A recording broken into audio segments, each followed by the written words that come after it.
talking about SNL, the history, the mysteries, and all the hot impressions in between, breaking down all the numbers as well. In your favorite sketches with special guests, it's on the Saturday Night Network. Yes, welcome on in, everybody, to the Saturday Night Network for another edition of our Monday Night Roundtable, here to go over the greatest moments that we saw from Dave Chappelle's fourth time hosting Saturday Night Live. We are, of course, here as a presentation of LateNighter.com. My name is John from the SNL, and I'm so pumped to be with you on this Monday night for our first Monday Roundtable of 2025. Obviously, the storylines are huge this week, so there's so much to get into that we are bringing a panel together that is super experienced in discussing all things Dave Chappelle, because if you have been with us for a couple years, this exact panel was together to talk about the season 48 episode of Dave Chappelle. So first up, let's bring in my Canadian friend, Kirstin Rajala is here. Kirstin, how are you? I am doing well. I have a heating pad because it's very cold in Canada. And this conversation is going to spice things up, I'm sure, and keep us all warm. Because TJ, you're on this call. Haskell, you're on this call. And that usually gets spicy. Yeah, love everybody here and all of their takes. And you in the chat as well. We already got a lively chat going on this Monday night. So coming back to the podcast for the first time, getting to talk to him in a couple of months, it's Andrew Haskell. Haskell, how are you, man? Doing all right. I feel like I am becoming somewhat of a Dave Chappelle expert. I made my SNN debut years ago now, talking Dave Chappelle. So it's just what a weird episode. So different from what we've seen. So I'm excited to kind of break it down a little bit. Yes, that's very true. So we were not around in season 42, but you are 3 for 3 as far as talking about Dave Chappelle and his time hosting SNL. So I can't wait to get your thoughts in a moment. And somebody who absolutely requested to be here tonight, and that is TJ Randolph. TJ, how are you? John, I'm black to be here, and it feels quite good. And being a Dave Chappelle, calling myself a Dave Chappelle superfan is a bit of a, maybe not a stretch, but it's more of a, I'm black, and I'm that black generation that like was in the Chappelle lexicon, but like Chappelle's like not just a black thing. Like we know that clearly. He's a comedy thing, but there is something about like, it's almost like one of those things where when like people are feeling down to Chappelle, black people still are rocking with him. And so I'm not saying I'm like rocking with him, but I'm saying I'm always curious what he has to say. I'm always curious for his take.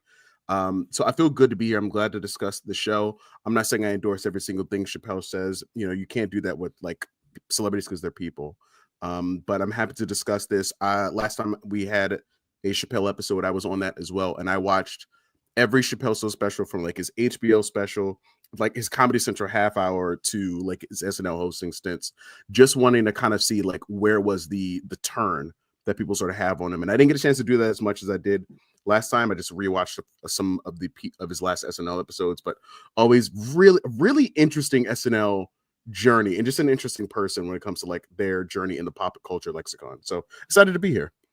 Yeah, we're going to talk about his journey in just a moment. We'll talk everything Dave Chappelle, his history with the show, and what we saw on the show this weekend. TJ, I was maybe going to introduce you with this. Tell me if I could have pulled it off. Greetings, Black King. Would it have come out well for me?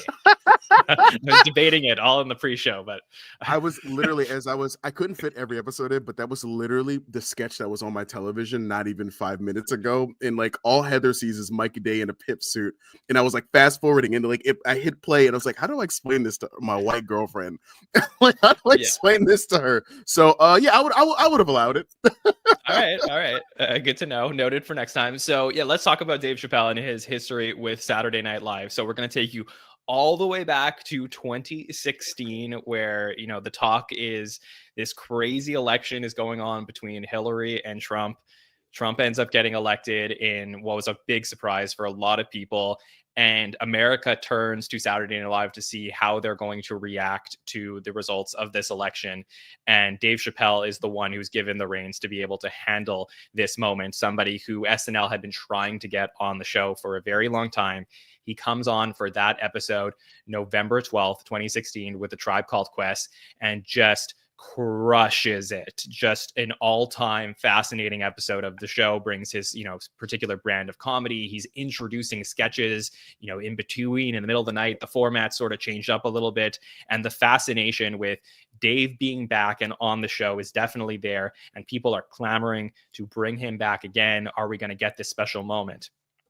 4 years later, in one of the first episodes that we ever covered here on the podcast, we were SNL Stats, and we were talking about Dave Chappelle coming in during COVID, which certainly probably affected the episode. So I'll put that caveat out there. But, in a time where the results of the election were highly disputed in 2020, it took days to finalize. And then on the day that the 2020 election results were completed and were told to everybody, that is when Dave Chappelle hosted on November 7th, 2020, in an episode that I think people were probably more disappointed with in terms of what they were expecting from Dave, who doesn't appear in a lot of sketches. I believe my understanding is that he didn't show up until later in the week. So it was a weird one. In between that time and season 48, some comments had come out in a special that he did that were anti-trans and offended a lot of people. And Dave, who's always been an extremely blunt comedian, never talked about the comments again, and sort of moved on with his career, as he tends to do.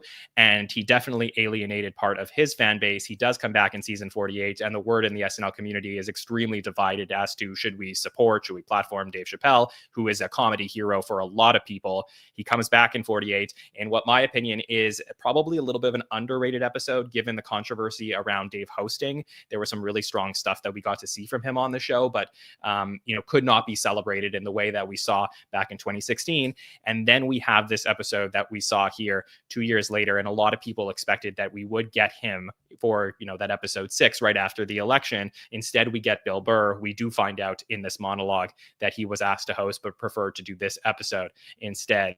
So given all of the background on Dave Chappelle and his history with SNL, Kirstin, how did you feel about him coming here to host season 50, episode 11? First of all, great recap. And I'll add, he won an Emmy for that first episode. I like that his monologues always end up in a pep talk, a real feel-good moment. That's a really strong takeaway.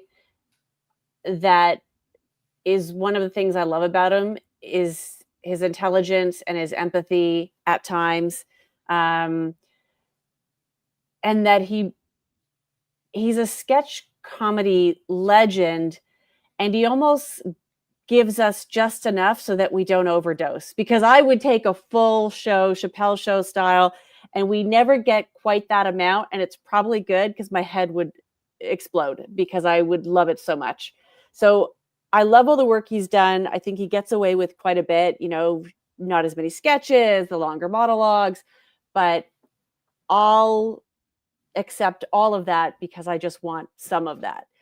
Some Dave Chappelle in my life. I was a huge fan of Chappelle's show, and the fact that he's hosted 4 times, not 5, but maybe that's a prediction, 4 times makes me incredibly happy. And yes, there is controversy that surrounds him, but if I look at the body of work on the show, I love every moment of it. I rewatched Last Call. I rewatched House of the Dragon.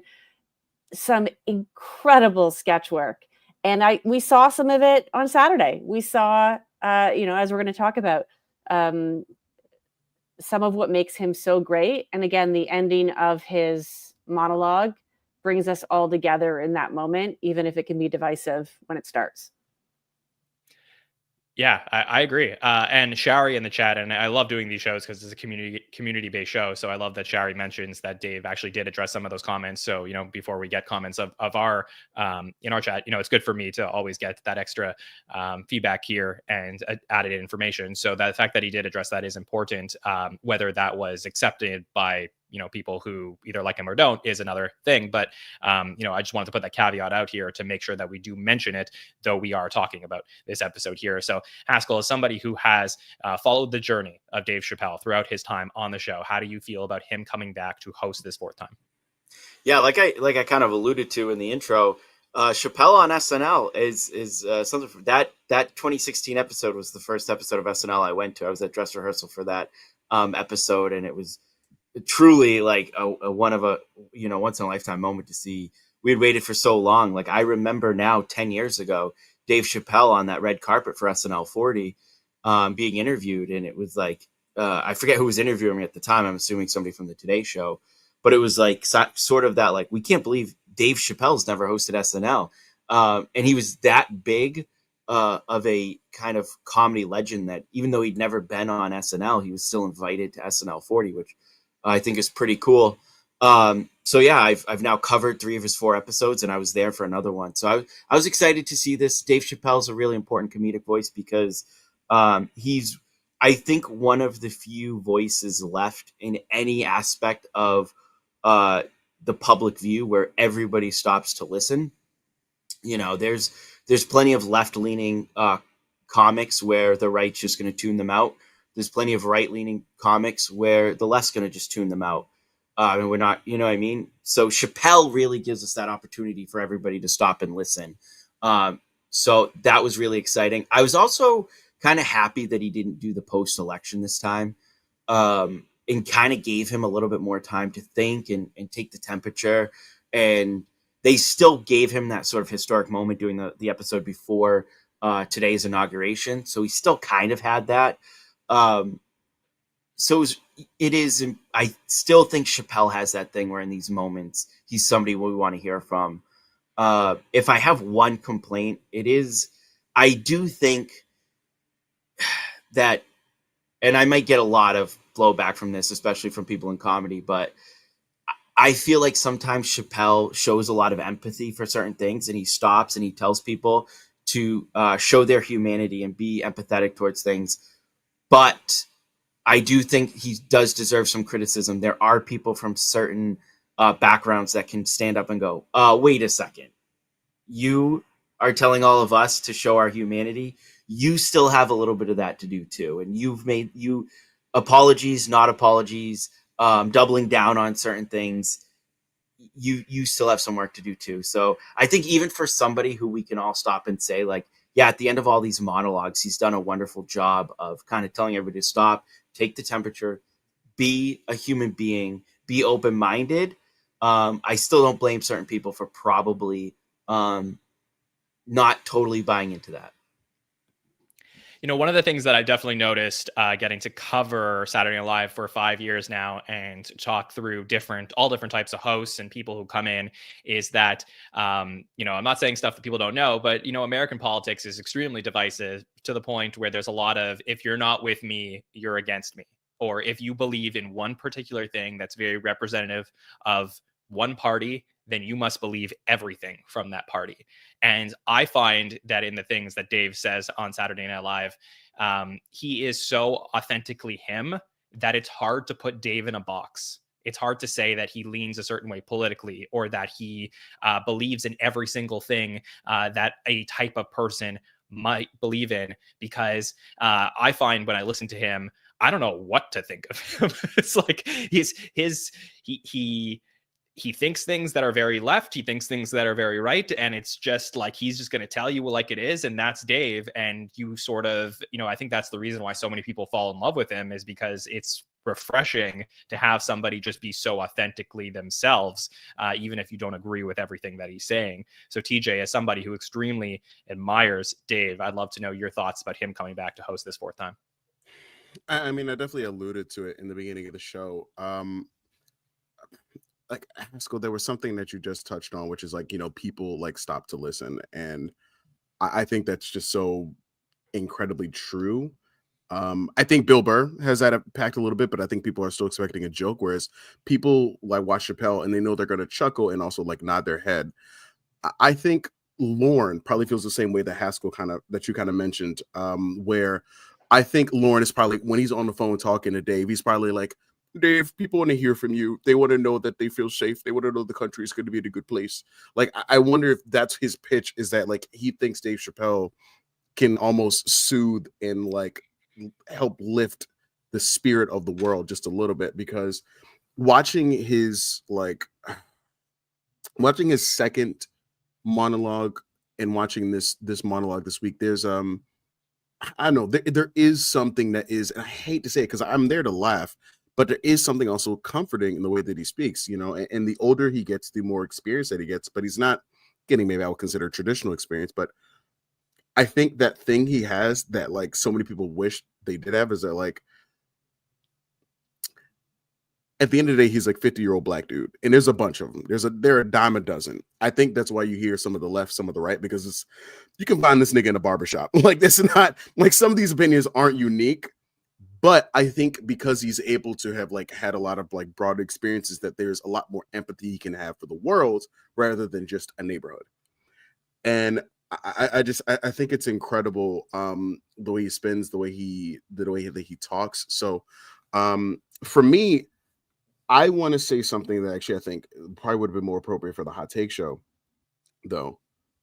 As much of a lightning bolt for me as that 2016 episode is, and John, correct me on this, if I remember correctly, in the 40th anniversary special, and I don't think it's edited into the re-airings now, like the one you can find on Peacock, but I could have sworn I remember all my life that there's a moment where somebody calls out to Dave Chappelle during the 40th anniversary special, and like they cut to like Dave, and it's almost like a nod to like the show wanting him. And then later on, he then hosts. I don't know if anybody else remembers what I'm talking about, but like I could have sworn it was either an award show or an SNL show. And like now we've had Dave like at SNL in 2016. It was like a huge, like really wonderful thing. It was exciting. I still have my old Chappelle Show DVDs that I still watch. I'm pretty sure plenty of us can quote those things like it's crazy. But the thing I'm trying to get at is that like that 2016 episode was incredible, but I think I love Dave enough that it's fair to also criticize him. And I have like criticisms, sure, but I think I give him the COVID episode as a pass. I do. I give that one as a big pass because of COVID, busy schedule, whatever. I don't think that outside of the monologue, I don't think this was also like one of the finer episodes. If I'm being honest, it's something I really wanted to know. This is a Mike Murray thing I wanted to know. Chappelle gets away with so much on the show. He gets to do these long he Taylor Swift's the show. He takes over. Like he does a 10-minute song, except it's a 17-minute monologue. But he takes over the show. He smokes in nearly every single sketch. Sometimes it's a fake cigarette, sometimes it's not, but it's like it's clearly something he's very intentionally doing. You know, he even 2 out of 4 shows he's had musical guests on that were clearly his own, Tribe Called Quest and Black Star. It's incredible what he gets away with in the show, and it's because we still want him. We want like a little 20-minute Dave Chappelle like talking point, sure. But like I think in terms of the sketches, I don't feel like I'm really enjoying it as much. I think the first and third outing did have some, I think it has some strong sketch work because Dave was there the whole fucking show. But I don't know if we really see him in this show, in the second show. Like there's things I'm laughing at, but I'll be honest, outside of the monologue, I did not enjoy this episode. Like I really struggled with it. And for me, I'm blown away, but that I even feel like that. So I think it's to be honest, I don't need Chappelle at SNL. I need Chappelle. And so I almost wonder, should he have just George Carlin it? Should he have just done the monologue and then let the players do the rest of the sketch? Because he can do sketch work, but Dave's getting older.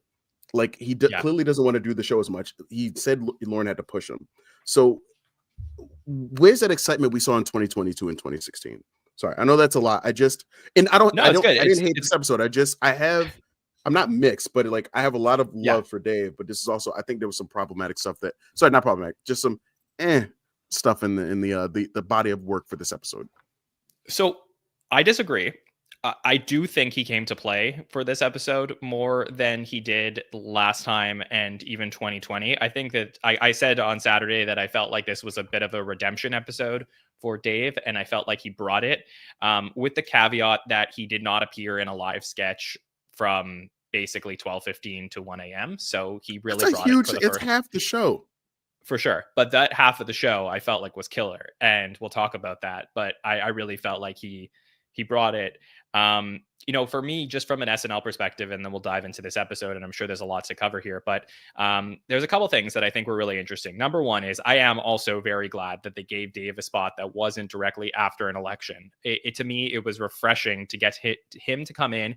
And though we got his perspective on things, we didn't go to him for answers. We weren't just being like, okay, you have the first word on this. Instead, like TJ said, he had time to think about what he was going to say, and then he gave it to us, which I felt like was better. And that's why I like this monologue, probably second to his 2016 one, because I feel that there was a lot of, I said this on Saturday a bit, but I felt like he was really self-deprecating in this monologue in a way that he wasn't in the other ones that endeared him to the audience, including, him talking about, realizing that he's, I'm ugly. that whole bit, why he wasn't invited to all of the Diddy parties. I have snitch energy. All of that stuff. You gotta stop with these things. This is so sneaky. But the thing is that is what, look, that is what I think SNL is missing a little bit, in that, they haven't had a dangerous cast member in a very long time. When you get Dave Chappelle in his monologue and he's saying, it really, really sucks that these LA wildfires happened just a few days ago, so it's too soon for me to comment on them. And then he spreads his legs, looks in the camera, and winks and gives this devilish smile. It takes me back to the old days of Saturday Night Live when Norm Macdonald would say things that he shouldn't be saying as an example of a dangerous cast member. I think, Michael Che had this for parts of his career, but really it's few and far between now. So I do think that Dave being on his best behavior is some of the greatest shakeups that you can do to the show nowadays, Kirstin, where there's an added element of you don't know what might happen when he comes on screen. And we know we're going to get a long monologue, but besides that, the show could literally be anything. And that's the beauty of this live hour and a half show when you bring in Dave Chappelle. So any other thoughts from you on Dave? I agree. There's a randomness that is exciting. That one of the episodes he hosted as if it was the Chappelle show, which was a very unique format for him to bring into SNL, and they just, apparently let him do it. He's always had fewer sketches. Like, I'm looking this up right now to validate, but he gets to dial it in a little bit. But I don't mind. Again, as I said, I'll take whatever I can get. And, he's 51, he said, 55, 51. That's okay.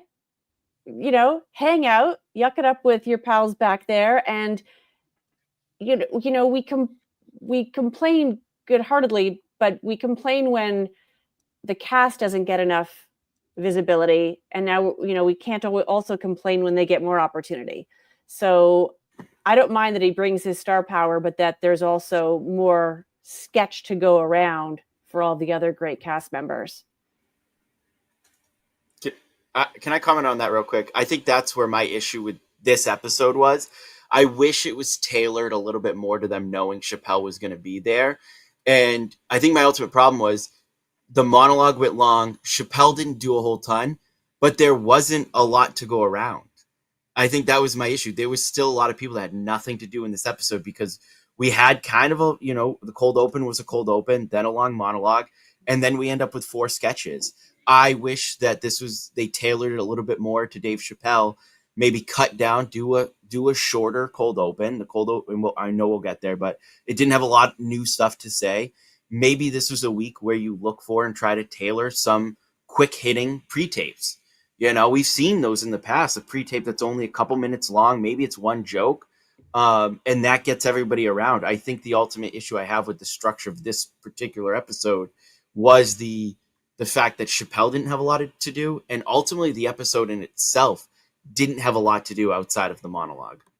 But why is that so bad? Like, why are we in a situation? It's an hour and a half long show. Like, I want to watch. I want to be entertained for an hour and a half. I don't sorry, John, go ahead. I'm so sorry. Please go ahead.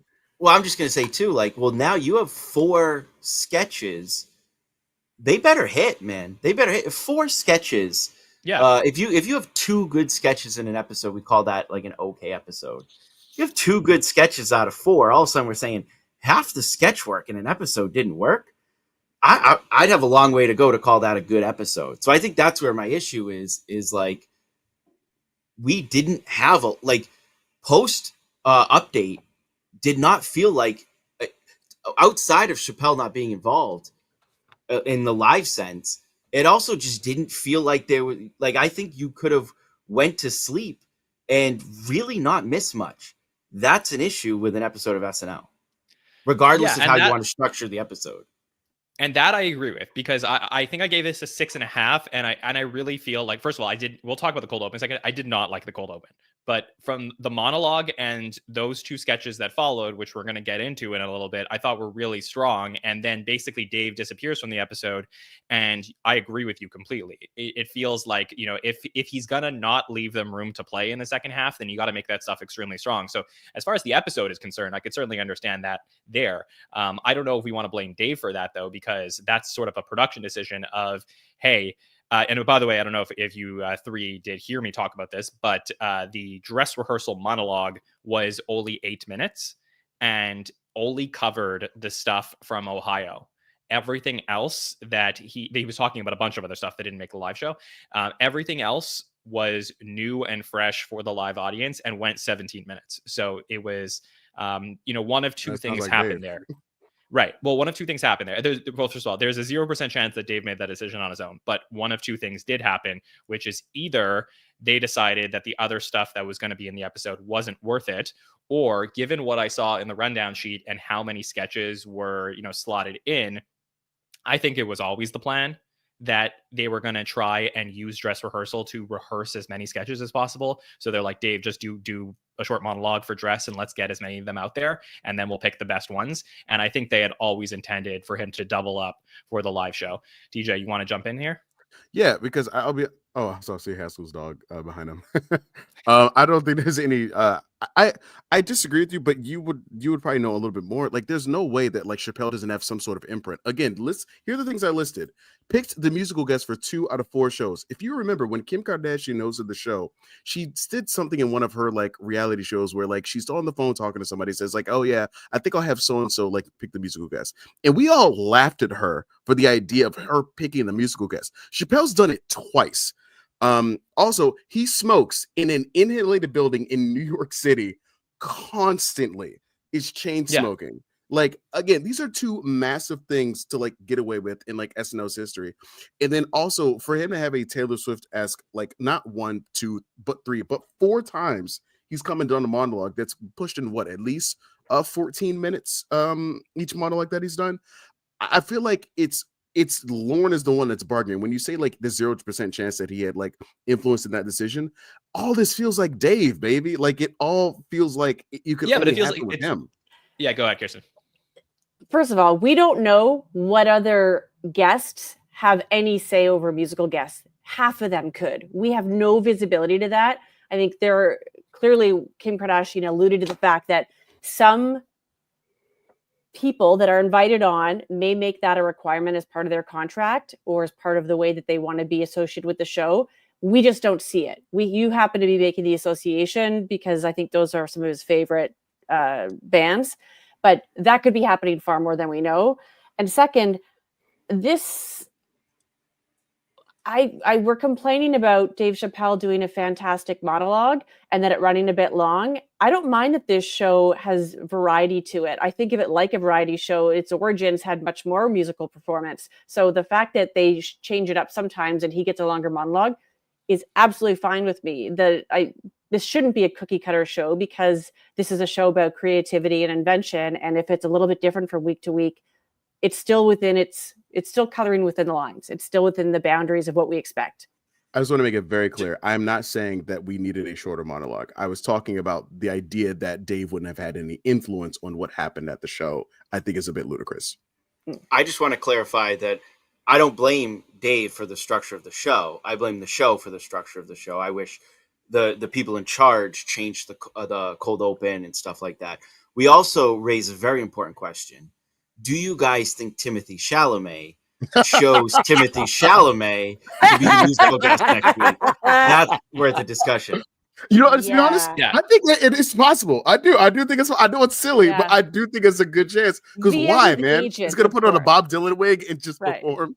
Sorry, go Yeah. ahead. Yeah. Kirsten. My understanding as somebody who's like studied this stuff really strong, Lee, is that I think that there are cases when a host has enough influence to choose their musical guest, or say that I would like, you know, if Chappelle says, hey, I'm not hosting unless there's a black musical guest because I want to uplift black voices, that's certainly something that he could say to the show. But I don't think it happens every week. I think it does take a special type of relationship with the people at the show to be able to pull those things off. And I do think that there is definitely some mutual decisions that are made of like, Dave's like, hey, I'll go however long you want me to go. I could go for 3 hours if you want. And the show's like, okay, well, you know, I want you to prepare to do 15 minutes and we'll see where it goes. So There's no way they don't I have definitely a timer don't. there. There's no way they don't have like a clock. There's no way for I don't for a think they comment. do. Honestly, I don't think they do. I do believe that they probably trust him to be able to be like, okay, you know, do your set and this is where it ends. And I think Steve Higgins is very involved in that process with stand-ups in their monologues with regards to put what that goes into it and how long they are. So that's a factor as well. And I agree with everything you guys are saying. Look, I think that the structure of the show is not Dave Chappelle's fault, but if we're going to set ourselves up with the structure that we had in this episode, Haskell, you hit it out of the park, then everything needs to be brilliant because we're cutting it down so much that the level has to be up there. I do think we got a couple things that are really smart tonight that we'll get into, but let's go back. Let's talk about the cold open that we saw here this week on the show. And they could have done anything to start the new year. We could have been talking about Trump's cabinet picks and all of the different stuff that's going through with them and who he's picking. We could have talked about the inauguration that happened today, with it being a couple days before. We could have talked about TikTok shutting down an hour before Saturday Night Live went to air, but instead we did get an MSNBC special coverage where we had a panel of MSNBC personalities played by Sarah, Marcelo, Ego, Chloe, and Andrew. Heidi will appear in this one as well, with a quick cut over to James as Trump and Bowen as George Santos. Essentially, the conceit of this cold open that we do get is all of these personalities are trying to have discussions, but as Sarah Sherman says in this monologue, oh my God, I can't even finish. That is so boring. yeah, she's trying to talk about everything. She says everything's too boring. They just want to talk about what Trump is going to tweet next as an indication of what we may see over the next few years. So, Kirstin, how did you feel about this cold open? As a Canadian who doesn't watch a lot of MSNBC, I knew some of those folks. I didn't know them all. So I can't comment on how accurate some of the depictions were. The theme obviously was, look, our attention span could fit on the tip of my pinky. Like we don't have an attention span anymore. And that is increasingly becoming worse now that we've got tweets or whatever you call them now, from the president of the United States that are incessant and vapid and all sorts of things. So it's only going to get worse. The way they went about it, yeah, I could have spent a little bit more time in the oven, probably. I didn't dislike it, but it felt expected, I suppose. Yeah, I hated this, but I'll tell you why. Haskell, what did you think of it? Yeah, when I was watching it, I was thinking back to like who I was around SNL 40, as a early college student who like just was so plugged into all that stuff. It's, like a bright-eyed, like knowing who everybody on every cable news channel was and all the politics, and just being so plugged in. And now just watching it, be like, I don't know who they're like. I know Rachel Maddow. I don't know who else they're trying to impersonate here. And yeah, it was just I thought, it was going to be TikTok, regardless of everybody's like, well, it shut down. They didn't have enough time. Well, we knew going into the weekend what the big story was. It was going to be TikTok. I think they should have. Right, just over 2 seconds. All the people, and just because you brought up, I don't want to. All the people who said they didn't have enough time, that's bullshit. Yeah, I mean, we knew what the deadline was. Just the fact that they pulled it an hour before the show is not relevant. I mean, if they did something about TikTok shutting down and then everybody going, it already shut down, fine, then I would give people a little bit of credit to make that criticism. But ultimately, it was just really one note. It was really just felt like, paint by numbers on what they were going to do with that. I think the only thing that really worked for me was them constantly thinking Dismuke's character was Rachel Maddow. Like, that was a funny bit. I enjoyed that. But I just thought that, the wind came out of the sails a little bit. You're thinking of the big TikTok story. You're thinking first episode of the year, obviously week of the inauguration. And it just kind of fell a little flat with something that was color by number. TJ. Yeah, I feel like I see where the idea was. And Kirstin, I'll disagree with you a little bit here. I think the premise was actually more in line with, okay, so a lot of us were watching SNL in like 2016 and we're watching the news, like kind of like going throughout, sure.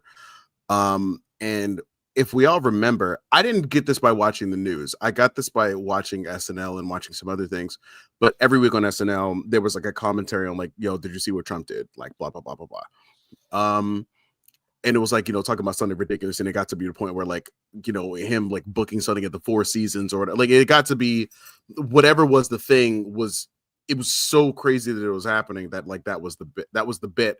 And you couldn't make a bit about something that was like that actually happened. And so I feel like the thing was like they were trying to be like, yo, we're not gonna do that this time. Like that's not who we're gonna be. We're like we got a chance. We're literally doing 2016 to 2020 again. It's so funny. Like we're gonna like redo this. And then they were like, yo, but did you see he's gonna meet like the President Xi Jinping like in the octagon, where it's like I thought the bit was supposed to be like, oh, we're gonna be the exact same people that we were 8 years ago, and we're gonna get distracted by the dumb shit that's gonna come out of this nigga's mouth. Like that's all we're gonna be like doing. So I thought like that was supposed to be the gag. Like, did you guys see breaking news? Like, here's what happened. Like, and almost to the point where like it's like a drug for us. I don't think that's the case. I think it's more like it's drugs for news companies because it seems interesting and that feeds in. But like I think like that was supposed to be the gag. And Haskell, to your credit too, like I'm only 31, man. Like I still got smooth skin. I didn't know who, besides Rachel Maddow, I didn't know who the fuck these people were. I was like, I know Wolf Blitzer and Anderson Cooper. Like, I know they're maybe not like, at the top of their game, but like, shouldn't I know some big news names? Jake Tapper was just on the Lonely Island podcast. Where's Jake Tapper? I know who he is. I sound like Sean Grant. But I just was like, who are these real people? And I'm so pissed because I'm assuming they are. But I fucking hated this as the start to the episode. This was, it's so crazy. Every Dave episode has had a shitty cold open. Even the one where it's like the Biden victory lap open in 2020. Like I kind of wish that we would do something different with these cold opens. Dave is such a lightning bolt. When you get him in the building, can we just do something like more in the voice? Have Dave show up in the cold open. Like, heck, start the show with the monologue. Cut the cold open, start the monologue, go to the theme song at 11:45, and let's get into sketches. Like these cold opens. Well, that's not crazy. We're not gonna eliminate. I said what I said, John. I said what I said. I heard what you said. We had Kate McKinnon perform as Hillary Clinton for the beginning of a show. Let's try something different. Ridiculous. But it was. But let's try something different. Okay. Look, that's what they're there for. But they're there for Dave Chappelle, not 7 minutes of Rachel Maddow humor. No, but people should have the expectation that the cold open is going to be good because we can challenge them to do that. Because no, it wasn't. It was and on Saturday I didn't like it, and on second watch I didn't like it even more, and for a lot of reasons. And the first is that if you're going to go with the take that these people on MSNBC are so distracted and can't do their jobs because they're constantly commenting on his tweets, you have to go harder at these people. And I don't think that they were able to do that. There was a lot of like fun and games of like, oh, you kind of look like Rachel Maddow, but that's not going hard at these people. People who, to be fair to TJ's point, though it doesn't matter to me whether we know them or not, at least like build the SNL versions of these people and give us more characterizations of them if you're going to be doing that. But the biggest problem I had with this cold open is the truth is like SNL is supposed to be this time capsule moment where in season 50, episode 11, we can go back in 5 years from now and go back to this episode and be like, what was going on in the country? And I don't think this gave us any of that in a moment where a lot of things were happening in the country. Specifically, they had the opportunity here to be the first people. There's no other late night shows happening. They're the first people that can comment on the shutdown of TikTok. Yeah. And the missed opportunity there was drastic and so much worse to me than any of the cold opens that most of us had problems with throughout the first Trump administration, with the excessive cameos and, like a lot of other things that were happening at the time. But this to me is the most egregious version of a bad cold open, where it didn't really give us anything. And it took James coming out as Trump for me to actually get the energy to be curious as to how they were going to tackle that the first time we're seeing this guy in 2025. And I thought he had some killer lines that actually lifted this slightly. This one for me really crushed. My inauguration, which will be indoors, too many people to fit outside. To me, I was like, I love the inverse on that and the way that they went there. And, those are stuff, James sits down with some of these head writers and puts that stuff together. And I just think, like, if they wanted to go full Trump in this one, I think they could have. Again, I will say it's one of those things where I think you throw out the tape. That's a football term when, you don't have a good game. So throw it out. Next week is the first Saturday Night Live episode of the second Trump administration. Again, I sincerely challenge the writers of Saturday Night Live to bring us something really good to start the show. This, to me, unfortunately, was my least favorite cold open of the season. All right, but let's talk about some other moments from the episode that we want to dive into. So, Kirstin, I'm going to start with you. Send us over to the sketch you want us to talk about. All right. We got some, I'd say, somewhat classic Chappelle in that he's creating a very memorable moment. There's absurdity, which is something he often brings to his characters and the sketches that he does. You've got to suspend some disbelief. There's some, twists and turns. I want to talk about the fire evacuation sketch. So in this one, Reggie, whom Dave is playing, is with his wife and son. It's Ego and Devin. They receive an alert on their phones about a fire-created evacuation. And it escalates in a way that I very much enjoyed. I think it's almost a masterclass of escalation, quite literally. Dave's character panics as if the world is ending, because for his character, it might be. He's got an exit plan, and this is exposed to his family for the first time as we see him continue to reveal or unveil things in his house that will, save their family. So we have the money in the wall that he gets into with an axe. He has a passport in the name of Demetrius Quinn. And all the while his family is discovering this as we go. The guns in the clock, the USB. He tells his wife, stick it in your cooch. The French family hidden in the bookshelf. Buster the dog getting sliced open because he's got a cell phone hidden inside him that Dave will use to speak Mandarin to someone. At the end, when the evacuation alert is deemed to be a false alarm, I thought they handled really well the twist where, he reacts perfectly in the moment and says, oh, you've passed my test. His family's not buying it. They kick him out. And as he's leaving, he reminds them or lets them know that if they find the cat, he's got a pager in his ass. Some great lines, some great energy. Yeah, there's a lot of blood. And at one point, the blood shoots too soon. But we knew the blood was coming anyways, the way he was holding the fake dog and the dog was turned over. It was still fun regardless. I laughed very hard at every moment as we kept going. And I love when you just let Dave loose like this and you let him really embody someone who's clearly on the edge. He didn't overact it, I thought he did a great job. So this was one of my favorite sketches of the night and got some very loud laughs for me. Best live sketch of the season so far. Ooh. Putting it down there. Okay. Are you fucking serious? I Stop am it. 100% serious. Look at how Nailed. Haskell and I are looking at you right now. Like that. Stop it. Best Stop. Why, live sketch of TJ? the season. Why? Yeah. I can't believe I have to like Tell us why you hate Dave disprove Chappelle. Yeah. Chappelle in front of white people. This is crazy. This is crazy. Okay, fine. I like maybe like if you're looking at the context of the episode, it's probably the strongest sketch of the night because it is frantic, it's animated, it's Dave actually doing actual sketch comedy.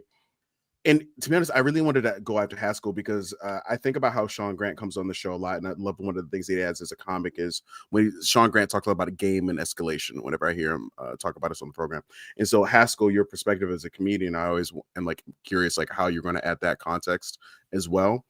So for me, like I see that like there's crazy stuff happening, but I feel like the sketch starts at like an 8, and yes, it goes to like a 10 with like the dog, but I feel like I don't know, like if this sketch started like, oh man, we got to evacuate, shoot, I got to call my mom, and like I feel like there was maybe we could have taken a not a slower, but like maybe there was a few things we could have added to the ramp up because the minute that the show starts, we're popping off, which I'm not saying is a bad thing.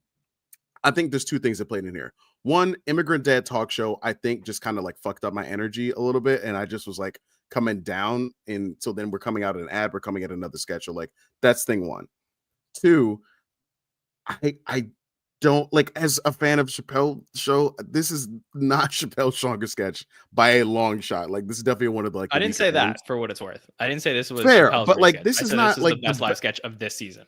Well, I can't recall every live sketch of the season, and there's plenty that I know that I've enjoyed. I could probably look in my notes, but I'm not going to.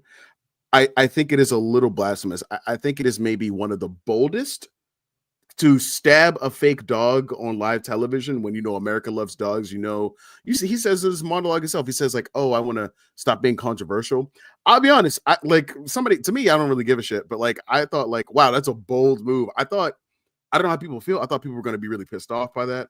So I get it. It's a bold sketch, but I can't say it's the funniest Chappelle sketch. Like I think it had some ambition. I think it was interesting written. I think it had interestingly written. I think it was like interesting scale, like the French family. Like I think like how did need a vagina? I've already hit this map in my ass. It was funny. Like I'm not saying that it wasn't. I don't feel the energy boost that I got from this sketch for like that I got from other sketches watching this, and I don't know. It's just I would not say this at the top of the season. No. Again, we're not measuring funny here. Just want to be clear. If this wasn't did you say the funny, best? I said best. I didn't say the funniest because funny to you is different than funny to me. You could find another sketch funnier. I'm talking about best written, best executed sketch of the season. For me, this had all the makings, checked all the boxes of beginning, middle, and end, proper development. I mean, I'll get into it in a moment, but I want to get Haskell's take on this sketch. So please, Andrew, what did you think? Yeah, there was a stretch there in the mid 40s, kind of as the show really got into that Trump rut where it felt like none of their live sketches worked or had any energy, and the show was so pre-tape heavy in terms of the quality sketches. So if this was during that stretch, I would be like, yeah, you're right. This is like the best live sketch we've seen in a while. I think the show's come around a little bit better this year in the last few years to go that far with it. But I did enjoy, TJ talking about the game and the way that we can build something up. This was probably the sketch of the night that got to build its game and play out its game the best.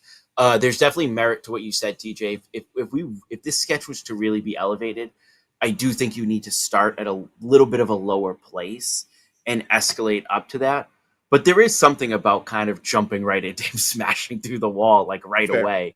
Fair. So I think that worked. And what worked for this definitely was in 4 appearances, this is probably one of just the most active that Chappelle has been on SNL in something that wasn't pre-taped. And him, I always say, especially in cold opens, I like sketches that have a lot of blocking and have movement and have a lot of energy to it that isn't just somebody throwing themselves on the floor. Although we all love, those big characters.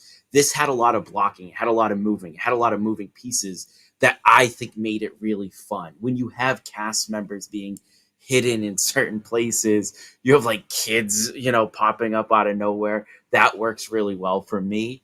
What didn't work well for me is as you escalate a sketch and you play out the game, I think there's certain things for me that, I'm not a fart joke guy. I think once you start going to fart jokes, to me, all I do is hear the fart machine. And I go like, that's dumb. I think I'm getting that way with the fake blood hose. And I think SNL right now, it's starting to feel a little bit like the mid 2000s when every sketch show discovered like the throw up hose, and everybody could put the hose here and pretend they were throwing up and it looked gross. And then eventually you go like, okay, it's fake throw up. It's coming out of their sleeve. I'm feeling that way a little bit with the fake blood, where I'm like, okay, I get it. There's a hose. It's squirting. It's funny, but I don't think this sketch needed that. In terms of escalating to the point where it was like, oh, holy cow, they just cut up a pet on the sketch. Like that is kind of a like when you want to talk about a dangerous cast member, a dangerous guest on the show, that feels like a dangerous moment, even though we all know it's a stuffed, prop. To the point where when I was rewatching the episode with my wife, I was like, I'm going to skip this one because there's going to be something in here that you're not really going to enjoy. It might turn you off for the episode. But I enjoyed that sketch ultimately just because I am a big fan of watching the game play out in an SNL sketch.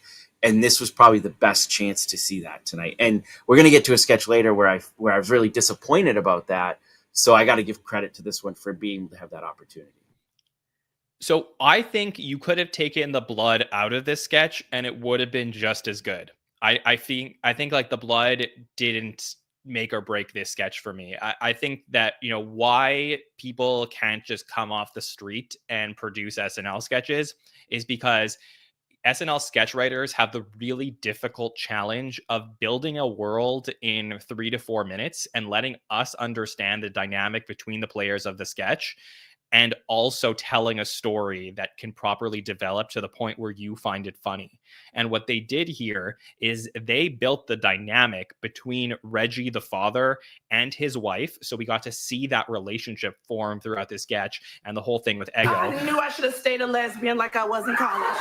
As she gets more and more enraged and not understanding about what the hell is going on with him and his different family, and the relationship between the father and the son, where basically it starts with this. I'm sorry, son, I let you down.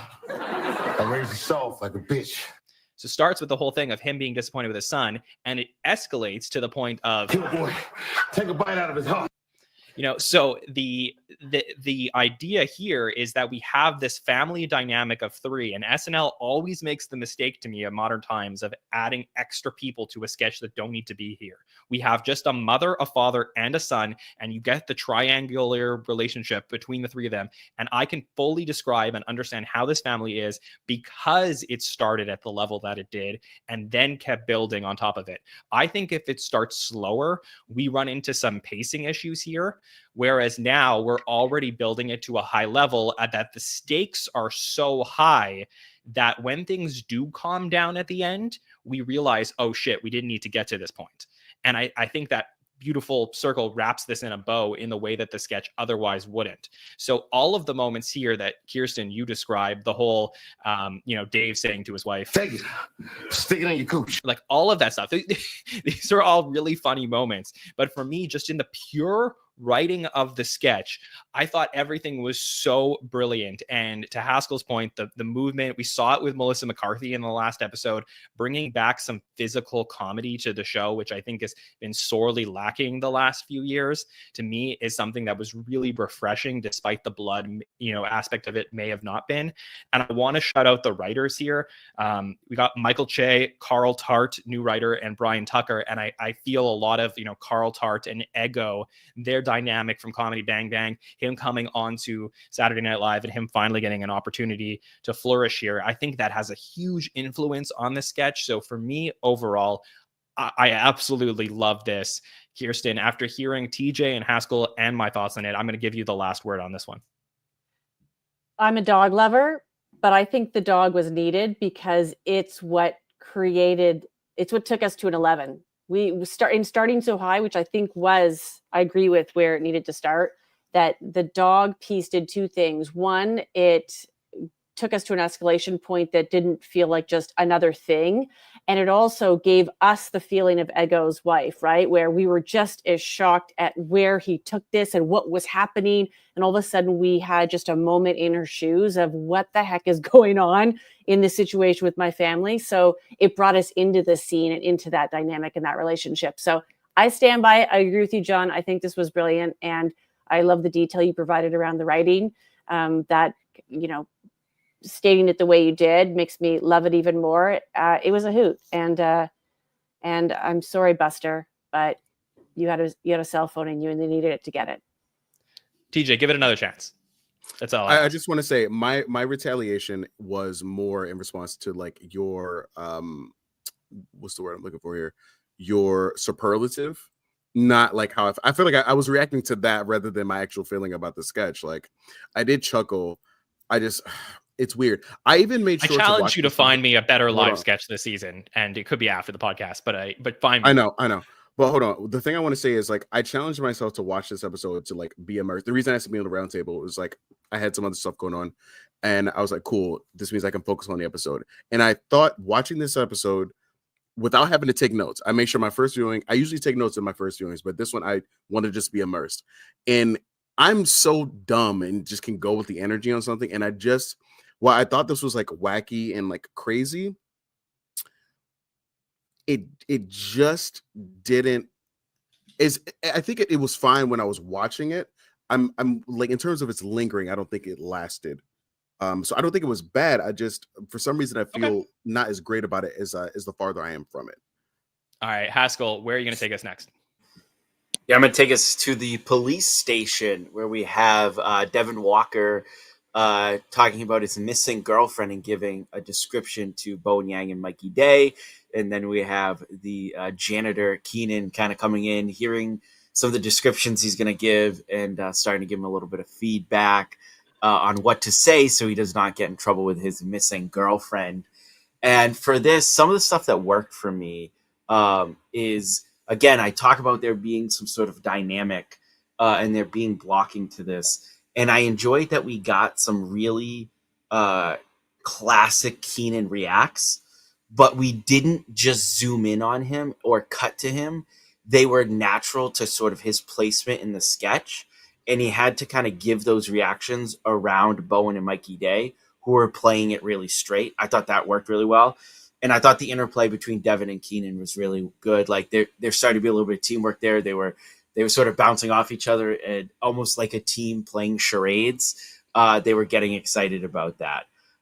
There's two things that really didn't work for me on the sketch. I really think it's weird that this sketch happened on this episode. I know we've had a little bit of a break, but we also did just have a second go around of a sketch just like this, where we do the parking sketch. And Martin Short had done it, where two people are again trying to talk to each other, and they're using sort of the sign language to match their words. I think that's a superior version of what we got in this sketch. So it was weird to me that we went to this sketch so soon after seeing almost a better version of it, of sort of the charades. The other thing too, really, is I don't really think we got to explore the game of this sketch at all. It sort of played out. We got the first initial joke of Devin being like, I have to tell you how much I think she weighs, and that's going to be on public record. Funny bit, funny joke, funny premise. And then we jumped into the idea of Keenan coaching him through charades. Again, funny bit, funny premise.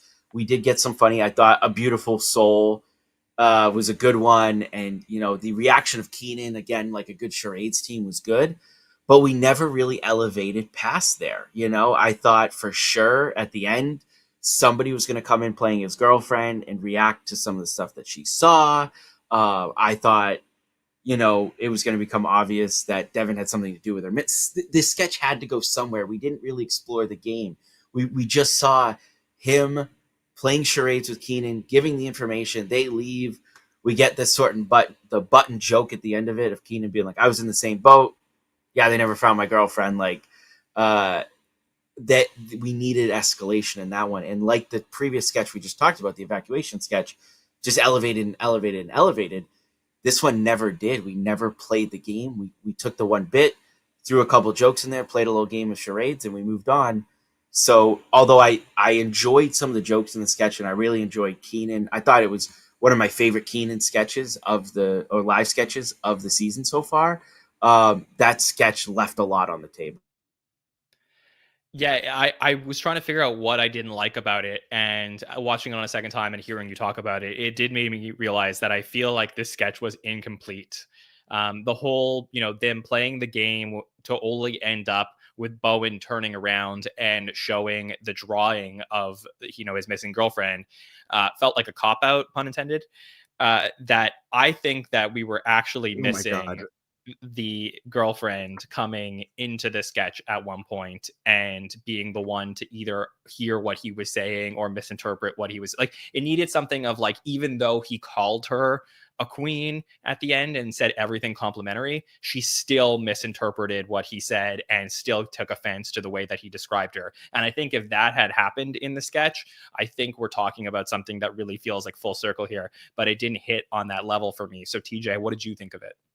I feel like you guys are kind of hitting the nail on the head. It almost felt like one of those sketches where it was getting cut like live. I could have sworn I saw a Mikey Day interview recently. I saw an SNL interview where somebody was talking about like watching a sketch get cut in real time while watching with the cue cards.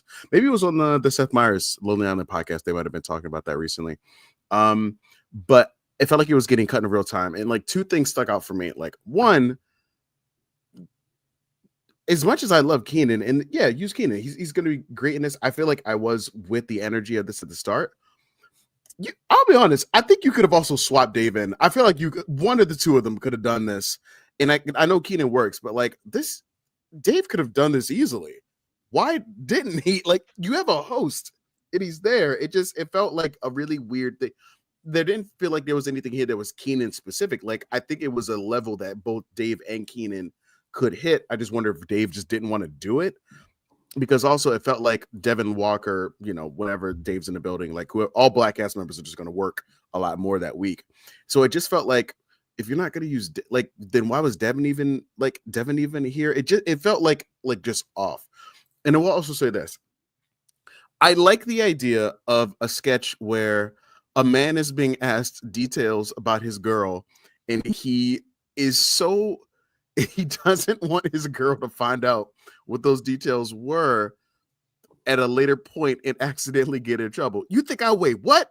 Like, I don't I think for me, that's the view that I have, which is like, you don't want your partner to like be like, oh, you think I'm like, for me, the buy-in at the beginning, I'm with it. I'm like, oh, that's pretty funny because like, that is something that like men would think. I would think it too. I'm like, I've never said I don't know how much Heather weighs. I got no clue.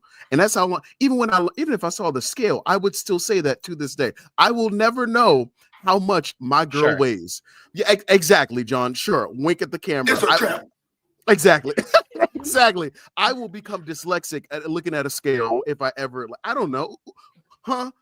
So like, I like the idea of it. I think it's an easy, like a guy nervous thing to kind of buy into. Like, I think there's like a fun thing there, but I think you guys were right. It didn't really go anywhere else from there, but I think I was having fun with the start of where that energy was. Like, oh, I know damn well I'm not answering that question. I get it. And so, yeah, I wish I would have liked the ending of this as much as I was enjoying like where are we going? Like, this is kind of a fun place to start. So the three other live sketches that were cut from dress rehearsal, either for time or at dress, all had Dave in it.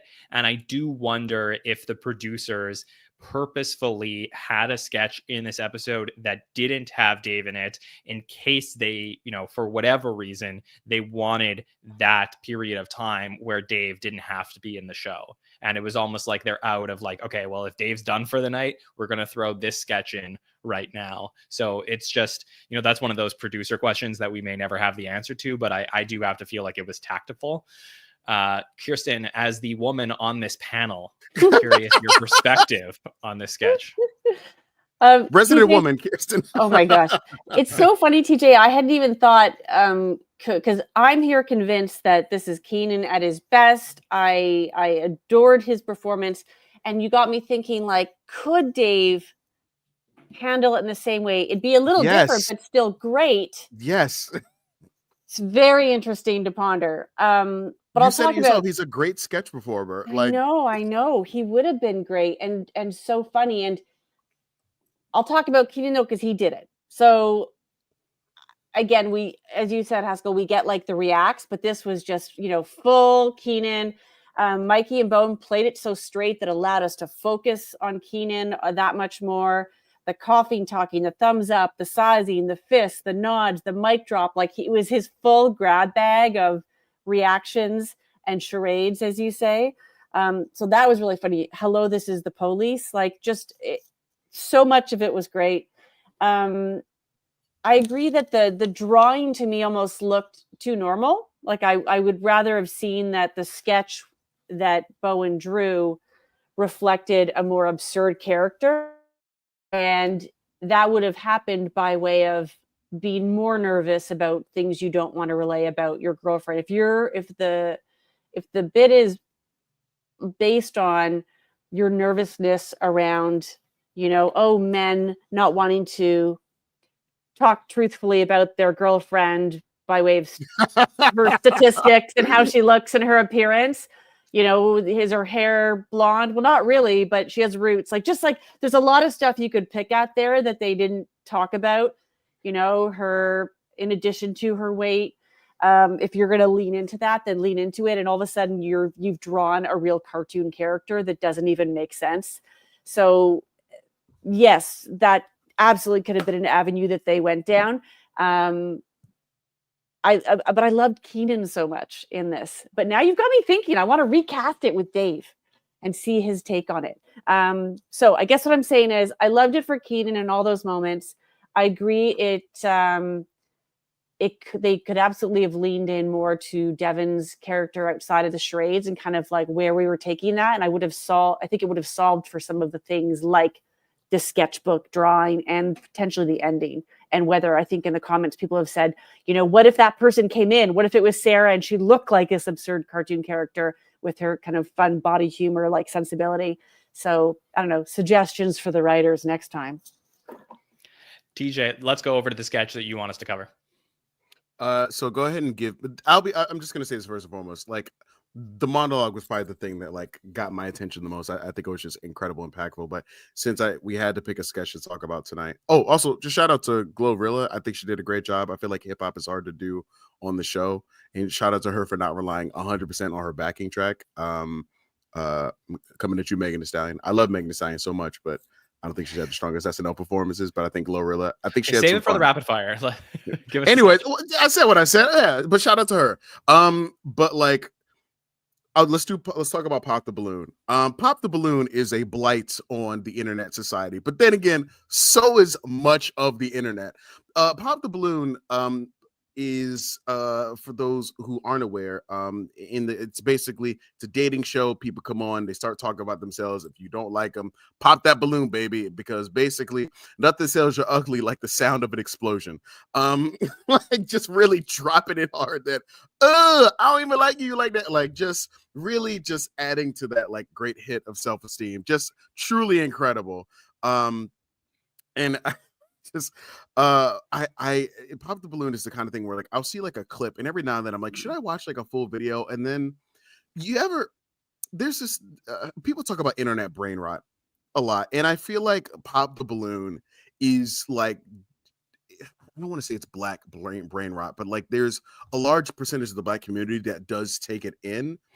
And it just reminds me of an old Boondocks bit where they talked about, like, could you watch too much black television? And I feel like this is in that camp. I don't think anybody should be watching too much Pop the Balloon. It's cute for, like, a little quick video. Whoever Arlette O'Muley is, I know she's, like a YouTuber or, like, some kind of, like, video creator. Shout out to her for making something that people want to watch. It's hard to make things that people want to watch. So no disrespect to her. But, like, I know that people have taken her formula and taken her format because you can't copyright it. And it just feels like a blight. And it's sorry, what I'm trying to get at is that like it's funny to take something that I see as like one of those like internet brain rot things, like you put it on and it's like a toxic thing to watch. And who among us hasn't enjoyed a toxic video? And so it's fun to kind of have them do that format. I think it's an easy spot to put in GloRilla. I love that they did add her to a sketch because both times she shuts out the show in her performances. So she was happy to be there. So even if somebody has certain sensibilities, it felt like, oh, hey, she really was happy to be there. So I love that they included her to call Dave Chappelle a chipmunk looking ass.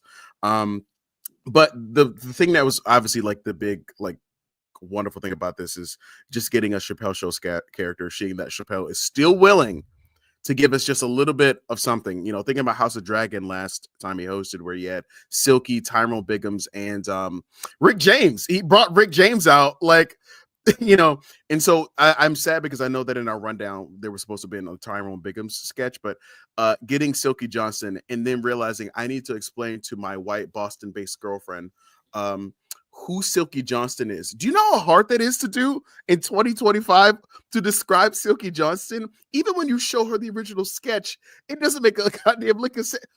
It's amazing, but like it was nice to have that little nod. I love seeing Donnell Rollins, and the fact that we got Ashley Larry on SNL. Let's fucking go.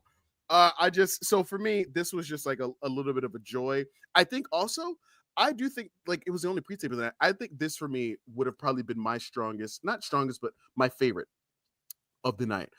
It was quick and it was concise. I'm not saying it's the best sketch in the world, but you get the point of it.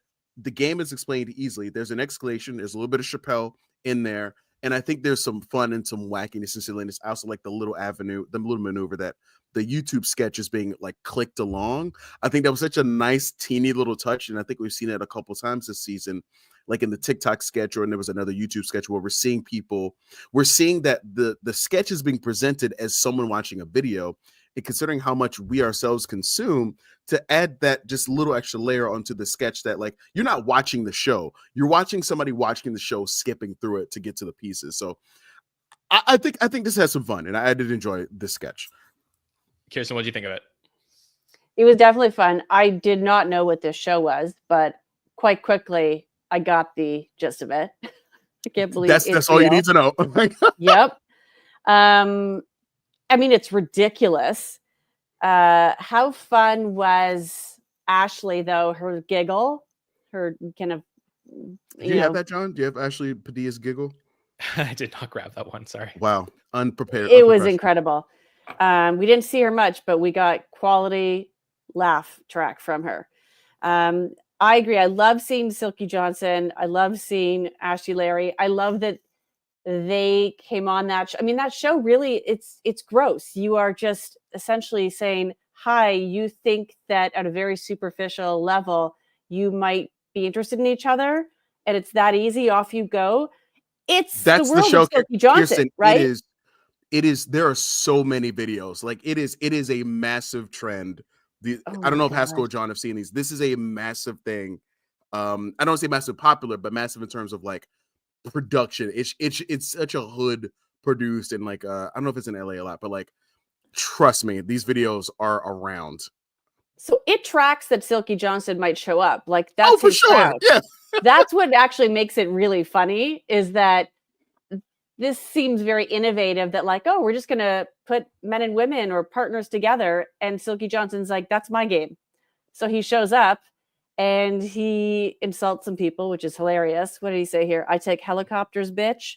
Yeah, he said, I don't do traffic, I take helicopters. It's a great line. It's a good line. Oh, it's a great line. So yeah, it was enjoyable to see those characters back in action. The way they brought them into the show, I thought was really fun, even though that show is disgusting and revolting, and I will never watch it outside of this sketch. And I agree with you, that YouTube piece was really fun. Yeah, Silky Johnson. Haskell, how did this play for you? I'm an old man who turns 30 in about 30 days, and so I watch television. So I don't know what this is. I don't know if the sketch would have worked better for me if I was like, oh, they're doing this. It worked well enough for me. I do like seeing old Chappelle characters come up. I don't remember if this ever made it to the live show, but the first time he hosted 2016 in the dress rehearsal, I specifically remember when he introduced the Walking Dead sketch that featured a bunch of his characters. He did say this might be the last time you see a lot of these characters, and alluded to retiring them. I don't remember if he used that line in the live episode, but he said it in the dress. So the fact that he still brings them back is really fun. I think this sketch, I would have went one of two ways with it though. I would have been fine turning it into just a Chappelle character parade. It kind of is in two camps with like, they're kind of they're making fun of the show as it is. The Dismukes thing of him being like, just like a good guy and them all popping it for superficial reasons. is funny. And if they wanted to go down that road of just making fun of that show, it would have been great. Or if they went down the path of like, all right, let's add these Chappelle characters, that would have been fine. But like, I kind of feel a little like I didn't get much of either. And if you had to make me choose, I do think that sketch would have been fine. Like, bring them all out, bring out the entire Chappelle like his cast of characters and his whole like wardrobe. I would have been fine with that as well. But besides that, it was a fine little pre-tape at the end of an episode. Yeah, Yeah, me I Tyrone agree. Biggums, give me Black Bush, give me Tron, give me Rick James, give me everybody. Like, especially Tron. Give me some Tron. We don't have enough justice for Tron in today's Chappelle. Call Wayne Brady. Get Wayne Brady there. Can you imagine they got Wayne Brady? First, let me just say I did pull Ashley's laugh while you guys were talking, so here it is.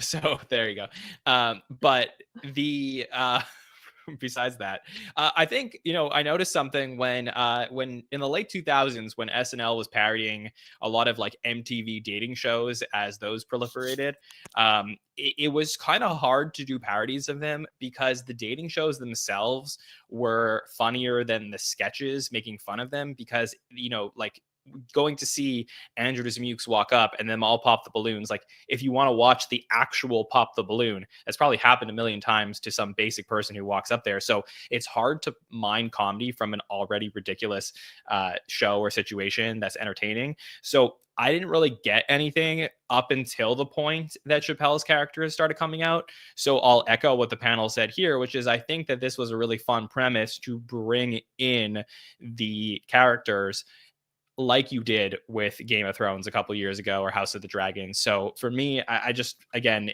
the reason I didn't love the back half was because I didn't think that police station sketch went everywhere it could. And for this one, I felt like it started really slow and I got a couple chuckles, but it didn't pick up until the end. And I was like, oh shit, we got some more characters, Ashley Larry, like that's really cool.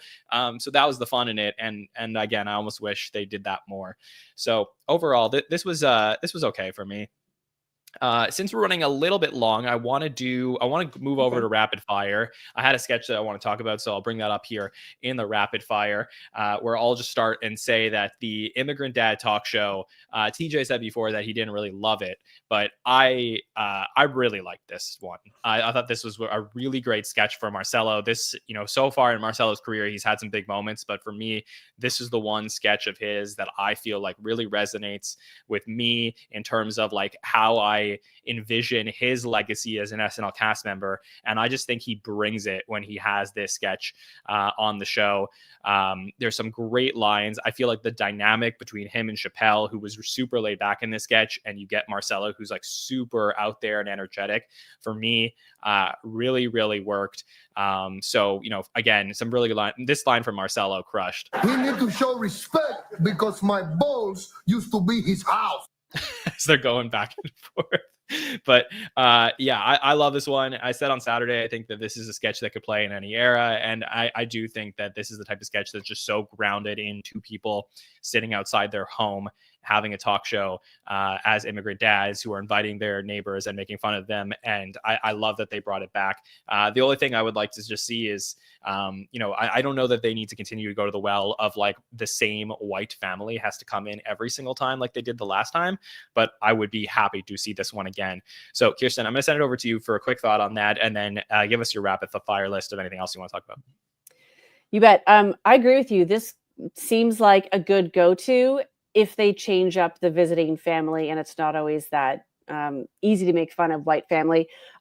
My favorite, I think, was watching Dave crack up at Marcelo.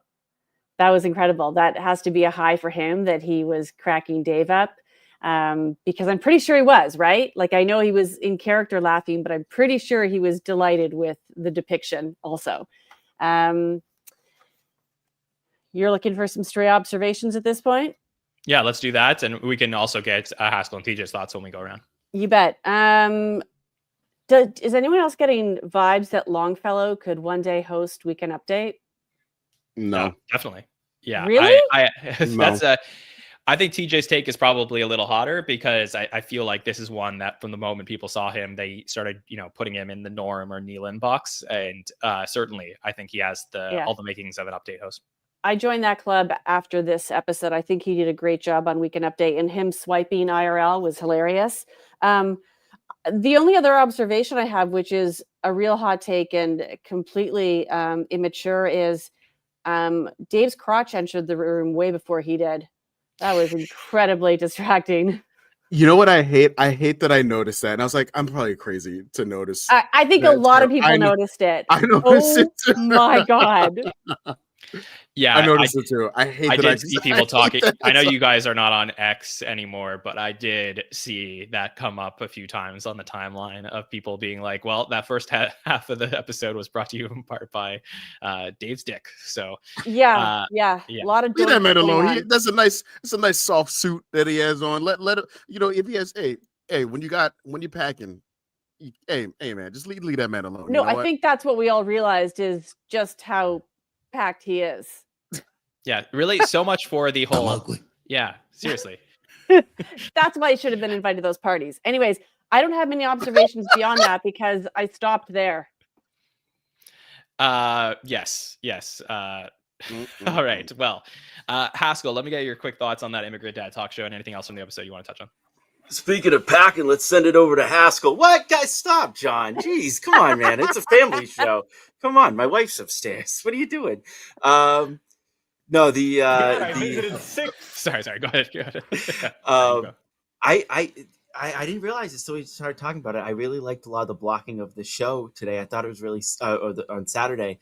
I thought it was, again, subtle. Like, they resisted the urge to kind of, like, really close up in on Mikey and Chloe dapping up, and they kept it kind of wide, which, again, I think worked. So I really enjoyed that. My stray thoughts, that was one of my favorite Weekend Updates of the season. A shame we didn't get to talk about it a little bit more in this episode. I thought it was a real saving grace for this episode. Longfellow was great with their one chance to really talk about TikTok, which was a huge story, and he knocked it out of the park. To the point of him hosting Update, I think he hosts Update in a different era. I don't know if he does it, in the current era of the show, but he does feel like he could have done it at a different time. The Nosferatu is a really funny take on, the Sarah Sherman against Colin Joe stuff could get really stale there, but it's a good job of finding a new hook on it with this very grotesque character. But overall, I loved Weekend Update this week. Speaking of, dicks being out, the moment with Colin Jost saying this. Come on, I visited 6 kids at the hospital. As Sarah pointed out that he's showing, I feel like was so good. And again, I agree with you. I think that Sarah, if Sarah's going to continue to do this, keep it fresh. I felt like they did this time. And Colin's responses, especially, this one I'm surprised made the television, but You know what I always say? If there's blood on the field, play ball. TJ, we know how much. No, but we know John, how much what you about to say? TJ. What you about to say, John? What's up? You said before you weren't a big fan of blood. Oh, okay. I mean, yeah, that's true. Okay, all right. What you about to say, my boy? Do you have any stray thoughts about the episode? Yeah, go ahead. Well, just for the Immigrant Dad talk show, I think this is where my energy definitely dipped a little bit, and I don't think it was the content. I think Marcelo was great. I think everyone else. I think it was Dave kind of fucked me up in this one a little bit. I felt like I was ready for the monologue. I was like, all right, let's see what you got, and it almost seemed. I get that Dave's vibe was supposed to be like chill and everything, but I think that first Immigrant Dad talk show was so strong with him and it was Rami Youssef, right? That was Rami Youssef. And I feel like they just played off each other so much. I've wanted this sketch to come back. And to be honest, I want it to come back again. I want him to give another outing. I think there's definitely some good merit there. And I know that like Black parenting styles and immigrant parenting styles, like minority parenting styles have fun comparisons that you can make. I'll be honest, I howled when Dave says oh yeah, I got a 4 son, I've only know my voice, and he meets that son later during the segment. That for me was probably my biggest laugh of the night. I did think that was really funny because such a quick gag. Also, Mikey Day dapping up his wife. Dapping up your wife. I do have that line. I just want to play it for everybody. How you gonna kiss your son and just dap up your wife? I At first I thought it was something they weren't gonna call out. I thought it was just like an actor thing, and I was like, man, that's really fucking funny. And then when I thought it was a great call, but I was like, how do you can't dap up your girl? Like, that's crazy, son. So that did make me laugh. But I feel like the thing that like made this tough in the beginning was Dave's energy. And I think Marcelo's so much. Even look at the end of the Good Nights. Like Marcelo like is one of the few who like, I think like Heidi goes up and hugs Dave. But then like Marcelo goes up to like and is like goes up to Dave and is like talking in his ear, like at the very end as the camera's like pulling away. And he also did the promos with him. Now that could just be all coincidence. But Marcelo's immigrant dad sketch was the first sketch out of the monologue. That's always a really big place to be. And so I just wonder if maybe like, you know, Dave might have, you know, enjoyed meeting this young up-and-coming stand-up named Marcelo Hernandez. So like it's something that made me like wonder that was there something there? Who knows? But I feel like Dave was almost in the sketch to watch Marcelo rather than to be another like immigrant dad. And I just felt like the energy wasn't there as much, and it felt like Dave was almost more of a spectator. And I was like, oh man, I didn't like that vibe as much. But shout out to dabbing up your wife and meeting your son for the first time. Like those are great. Like I think those are so funny. Yeah. So yeah. Oh I yeah, have I hit the observations, but I can go to that in a second.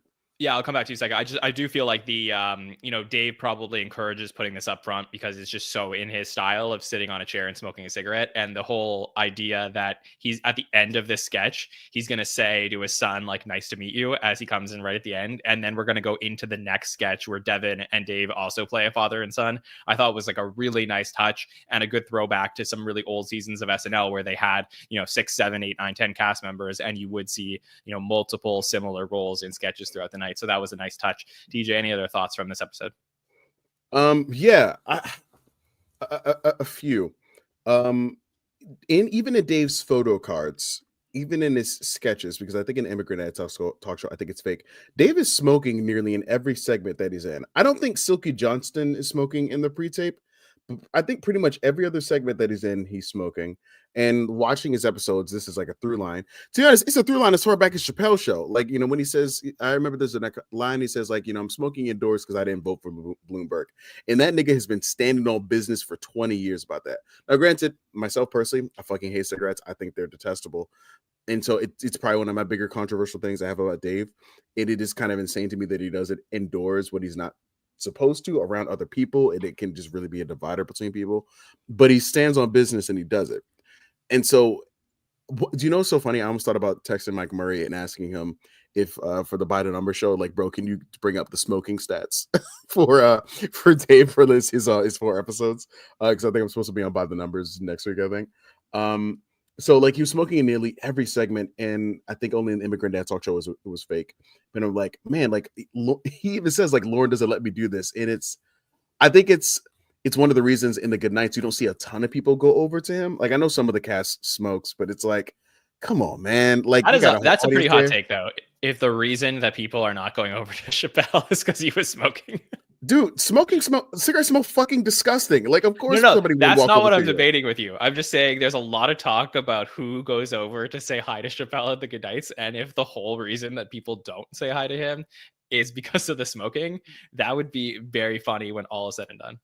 I don't think that's that unreasonable, because I don't even think it's a matter of like, oh, it's Dave Chappelle. It's like, oh, this motherfucker's smoking, and it's like we're indoors, like it's gonna go everywhere. It's gonna stink. Coming from stand-up and performance backgrounds, I would be shocked at the amount of cast members who don't smoke. Oh, yeah. Fair. That's fair. The sad thing is that, you know, you've got the R.I.P. David Lynch, who, cause of death, you know, he smoked for so many years, and that was the cause. Really, I'm not trying to get everyone on a rail against smoking. Like, this is just like how TJ feels. We should be, but yeah. What I want to say though is I was surprised that this is the thing that made me eerie about his hosting session in the last one, is if you look at Dave, he's jacked. Like, you know, he's like, his arms are like, you know, built well, but he's getting old. And I'm like, why does Dave look so old? He's only 51. And it probably is because of the chain smoking. And that's why I feel like his energy wasn't as high in this hosting stint, because I'm just like, man, Dave's looking a little old. But I'll get off the soapbox about that. So one thing that also surprised me, straight observation wise, I was surprised that Emil Joaquin was shut out. I was like, we could have had him a little background part here in the Immigrant Dad talk show. I was very surprised by that. And I'm just so curious to know, I think every person wants to know, what are people saying at the end of the good nights? Do we know if people are miming? Do we know if people are actually talking to each other over the loud music that's being played right in front of them? Do we know if they're actually using the time to have conversations? So I wonder, when you have a controversial host, like when you have an Elon, when you have a Dave, which, to be honest, I think they're both at different levels of controversy.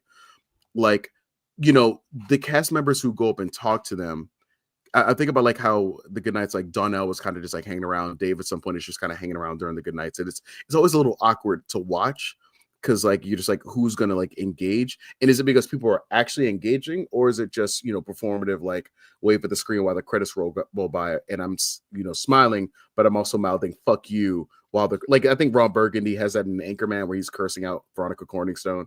So it just, the energy going into this, I fucking hated knowing the energy, because I just wanted to watch Chappelle, but I hated knowing that there is this controversy around him, and he says it himself in the monologue. So my observations about that is I don't know if Dave wants to return to the show.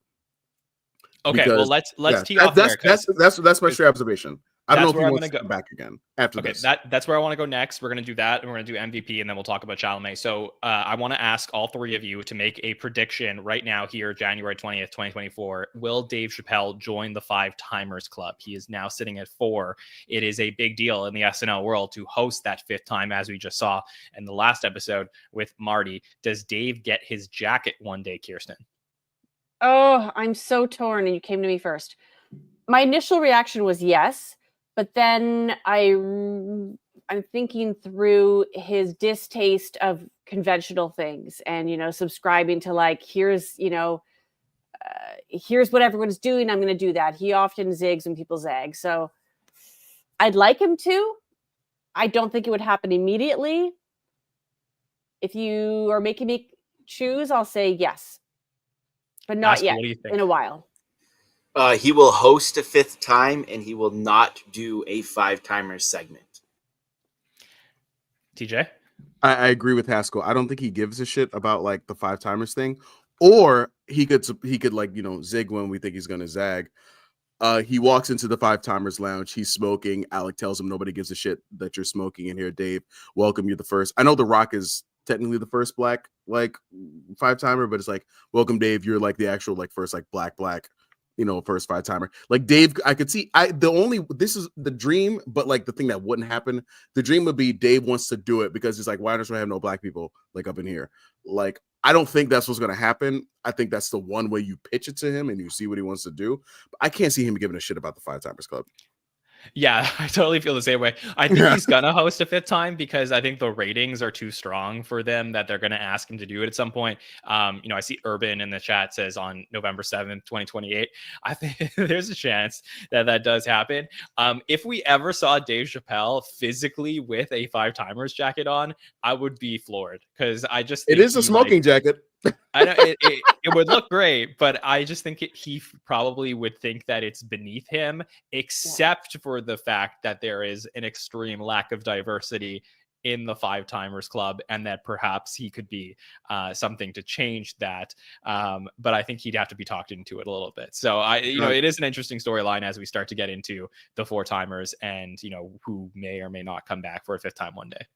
John, this is something I don't think we could poll this, but it's more of a query I have is I wonder, do black people as a general community, not comedy nerds, but do black people care about the 5-timers Club? And I don't mean that in a prerogative. I'm genuinely wondering. You mean black fans of the show? Maybe I should say black, because I guess 5-timers is definitely a fan thing. And I wondered would black fans generally care? I absolutely think so. I think if you're an SNL fan, you do. Yeah. But would you? I don't know. I absolutely think so. Just because, we did make a post on Instagram around the Marty episode listing all the 5-timers, and there were plenty of people of all backgrounds who rightfully pointed out how it looked. So I totally think that does happen. But yeah, we'll see. you have Chris Rock now who's hosted 4 times. You have Dave Chappelle who's hosted 4 times. So let's see what materializes over the next few years as they continue to make these hosting decisions. Okay, let's do some MVP vote predictions. So I'll go through the stats of the week, and then I'll go for all of you to your top 3. Dave Chappelle, 4 sketches for this episode, or 4 segments for the episode. One of the lower amounts of segments, in the history of the show. There's a limited number of people who hosted 4, 3, 2, or who have hosted and been in 4, 3, 2, or 1 things throughout the night. So Dave Chappelle, pretty low number, but obviously that's just the quantity and not necessarily quality. Donnell Rawlings appears in a sketch. GloRilla, 2 performances and a sketch. Devin Walker, the first time in his SNL career that he leads the cast in sketch appearances. So 4 sketches for Devin.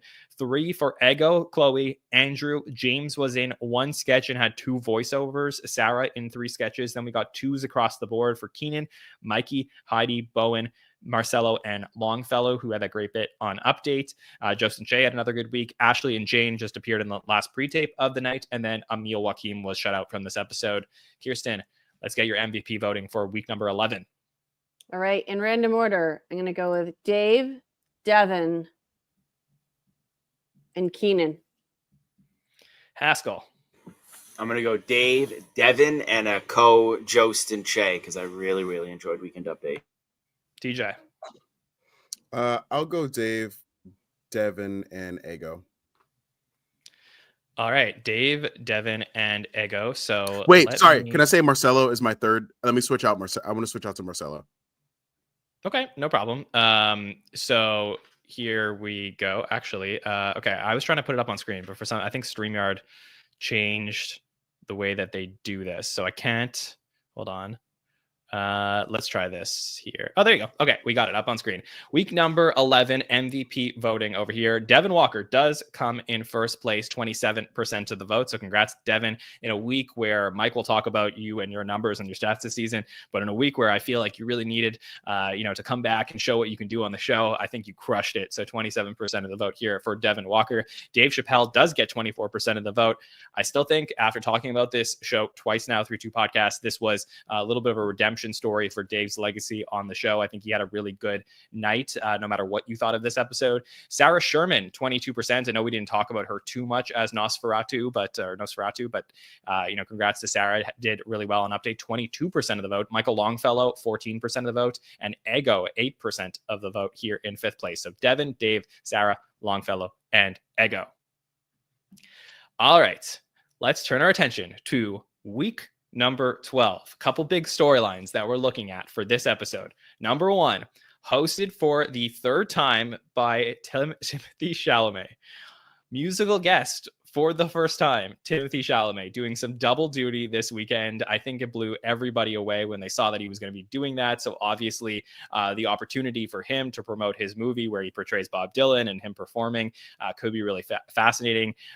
The Oscar nominations, I believe, were delayed because of the LA wildfires. So I think that is still supposed to come out this week. So this could be really good Oscar bait for him, and as far as people voting for him and his impact. But that is an interesting storyline. This is also going to be the final episode that will be in the books before the 50th anniversary of Saturday Night Live. That special that we're going to see. So if you are watching every episode from 1975 all the way to the 50th anniversary special, this is the final one to get to have yourself completely caught up. So some big stakes this weekend.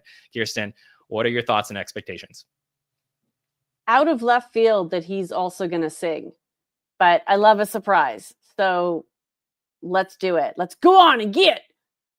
I don't think we'll see Tiny Horse, which I'm happy about, because I think we saw a couple. It was magical. I don't need another. I can just rewatch the original. I think he's always a fun time on this show.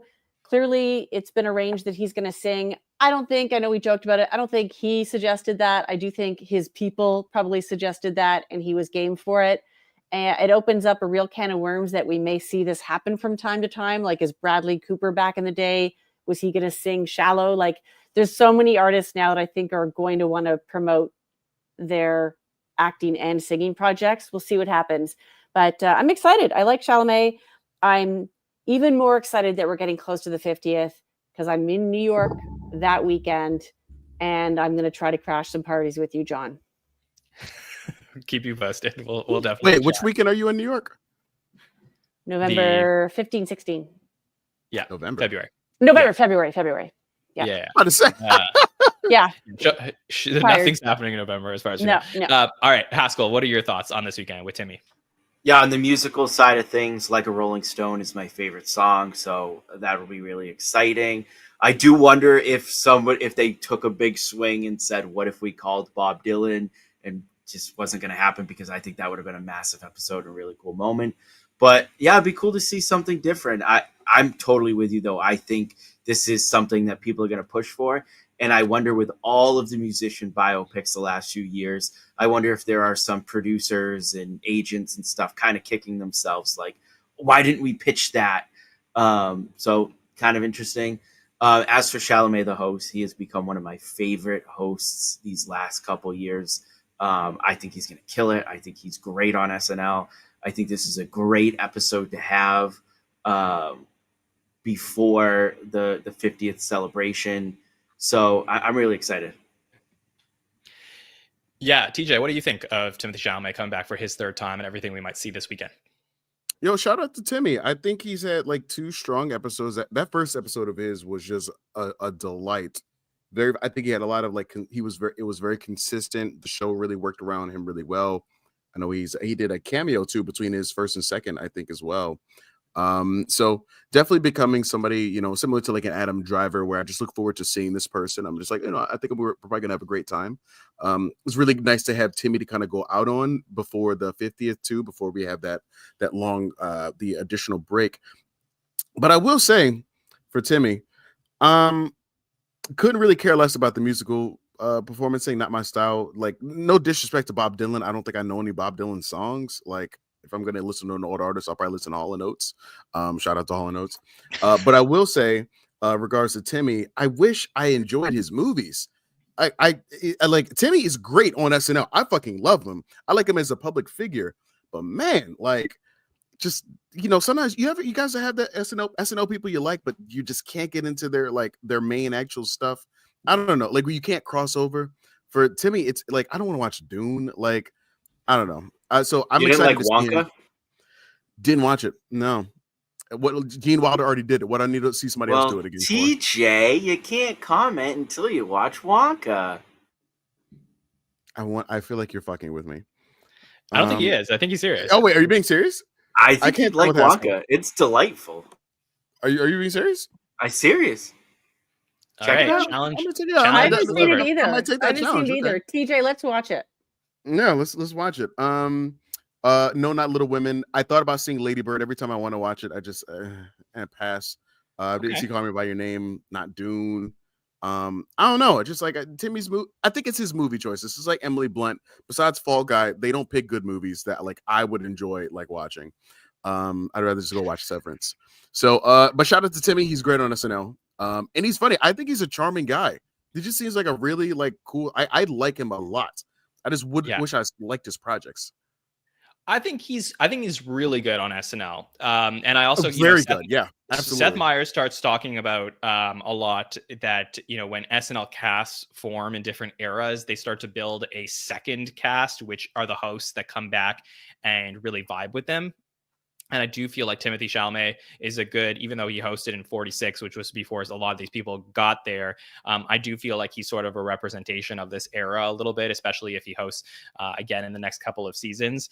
So I like that because I think he's really good on SNL. I don't believe the writing has lived up to his the power that he brings to the show.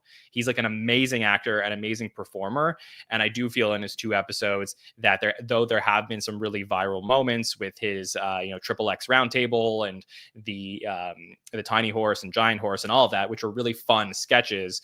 I just don't know that the overall episodes have been like, oh, wow, that's the best episode of the season. And when we're talking about somebody as good as Timothée Chalamet, we should be talking about his episodes being one of the best of the season.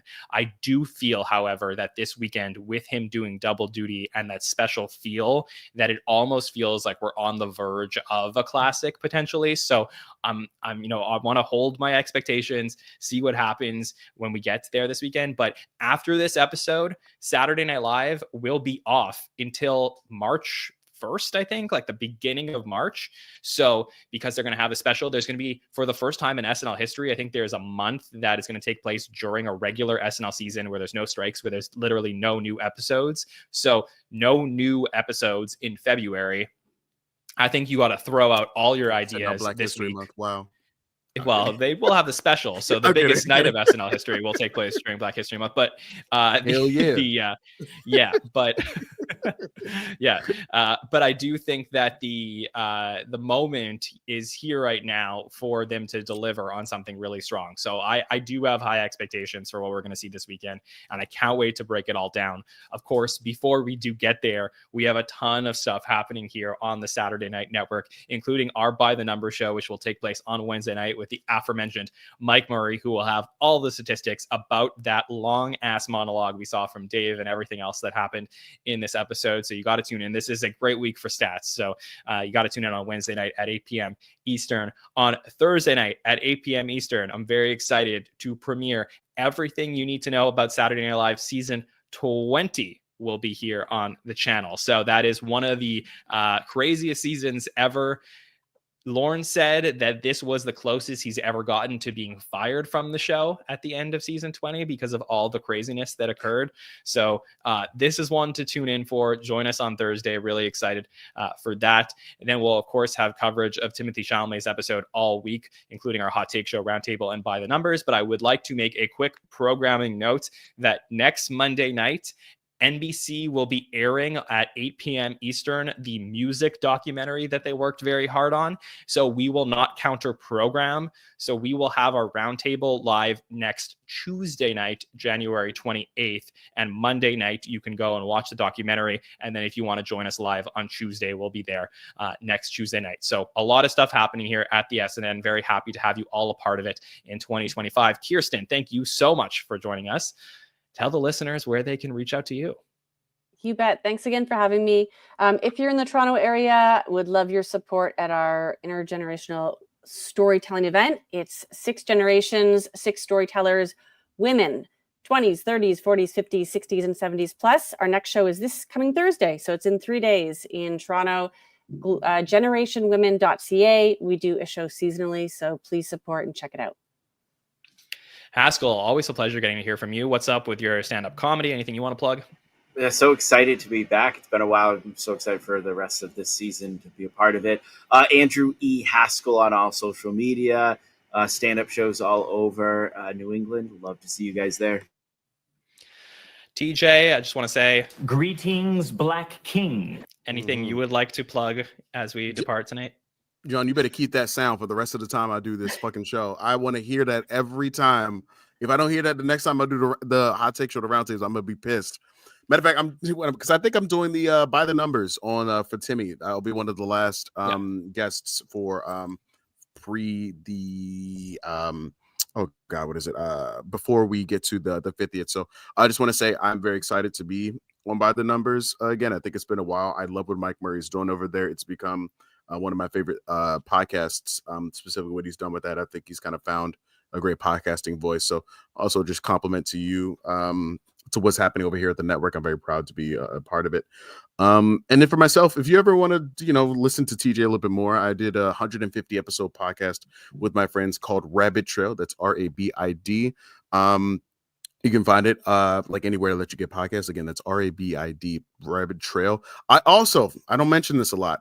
I did a podcast before I did a Rabbit Trail with a couple of buddies of mine. It's a lot longer form program, like an hour and 15 minutes usually. And we did specific segments and we even wrote fake ads for it as well. It's called the Team Trash Cast. I'm not saying to go and find it because you'll love it, but I'm saying if you enjoy stuff like TJ talks about with his friends, it's a lot more guided. It's just about living in our 20s, dealing with bad advice, recommendations, thinking about stories from our life. How can we learn and how can we grow? And to be honest, it was very experimental. It was my first podcast, first time producing. So it's called the Team Trash Cast. So If you want to listen to more TJ stuff, I welcome you to. Feel free to reach out to me at King Compliment on Instagram.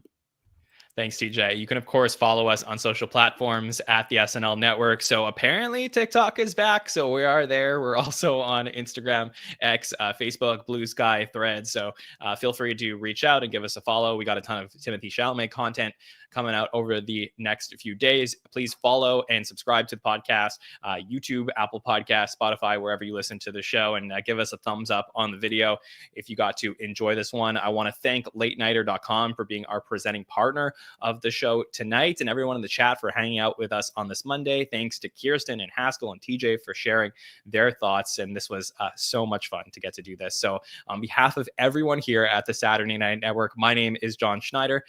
We will see you next time, everybody. Have a good one.